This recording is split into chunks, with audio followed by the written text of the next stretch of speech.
মাছে ভাতে বাঙালি বাঙালি যত যাই খাওক না কেন মাছ ছাড়া কিন্তু তাদের প্লেট কিন্তু একেবারে জমে ওঠে না। আজকে আমি রান্না করব কাতল মাছ দিয়ে বেগুন দিয়ে রান্না করা রেসিপিটা তোমাদের সঙ্গে শেয়ার করব। আসসালামু আলাইকুম, welcome my channel my blogs and cooking থেকে সবাইকে স্বাগত জানাচ্ছি।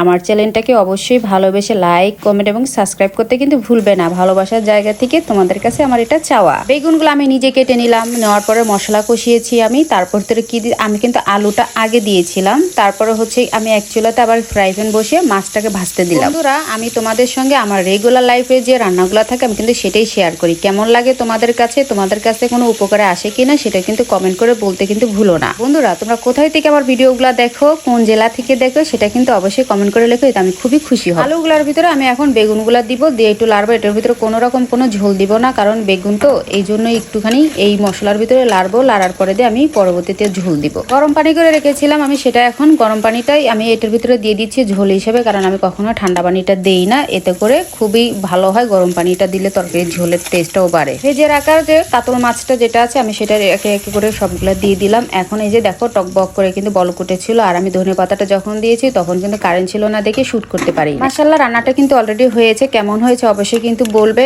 আর আমার চ্যানেলটাকে অবশ্যই লাইক কমেন্ট এবং সাবস্ক্রাইব করতে কিন্তু ভুলবে না। এবং thanks for watching my video.